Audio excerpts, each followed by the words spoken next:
All right, we're cool with her being back here in the Philippines, and as we get things going here, Chokumucho, babawian din ang signal. Signal, kabahan na? Magkaroon kaya ng stare down sa pagitan ni Santos at Ea Laure? Yan ang pag-uusapan natin dahil magiging game yan today. At syempre bigyan natin ng preview ang game nila ngayong February 5, 2026. Kaya before that guys, please naman, huwag niyong kalimutan mag-like, comment, subscribe, and pa-hit the notification bell for more PVL or volleyball updates. Maraming salamat sa suporta nyo. Pa-like and share na rin. Thank you. At guys, kung gusto nyong mura lang at napakaganda ng sports shoes, syempre andyan itatag natin sa baba. At Creamline Chokumucho t-shirt andyan din. Avail na kayo para naman meron kayong magamit at supportan na rin sa mga favorite nating teams. Maraming salamat sa suporta. Well, kaabang-abang ang laban na ito dahil nga ang laban ng Chokumucho versus Signal ay talagang magaganap ngayong 4 PM February 5, 2025 venue Philol Eco Oil Center.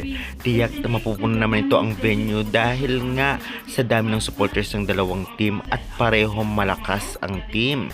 Well, alam naman natin lahat na palaging talo ang Chokumucho ng Signal ng makaraang conference. Kaya ngayon tiyak na talagang babawi ang CMFT dahil nga sa kanilang magandang performance na pinakita ng opening day laban sa Akari Chargers. Ngunit alam naman natin na hindi rin basta-basta ang makakaharap ng Chokumucho ngayon dahil Signal ito. Halos ganun pa rin ang lineup nito, malakas sa depensa at opensa. At kahit sa Blackings, kaya naman syempre tiyak marami ang mag-aabang at manonood nito dahil nga talagang intense ang magiging laban.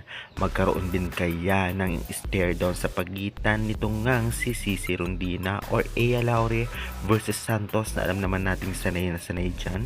Matuloy-tuloy na kaya ng Chokumucho ang kanilang pagkapanalo at talagang ma-stay nila ang kanilang ranking sa top. Tiyak malalaman natin yan sa kanilang laban at syempre tiyak alam naman natin paghahandan ito ng Signal, lalong lalo pa may Ea Laure na at Cici Rondina ulit dito sa Chokumucho Flying Titans. Ganun pa man malakas pa rin ang Signal ngayon dahil sa galing ng setter nila na si Jel Cayuna, samahan pa ni Santos at ito ngang si Chamson na naging POG ng nakaraan. Kaya good luck na lamang Signal at syempre Chokumucho. Kaya guys, agad mo na ang ating update, pa-subscribe na lang for more PBL, UAAP or volleyball updates. Thank you very much.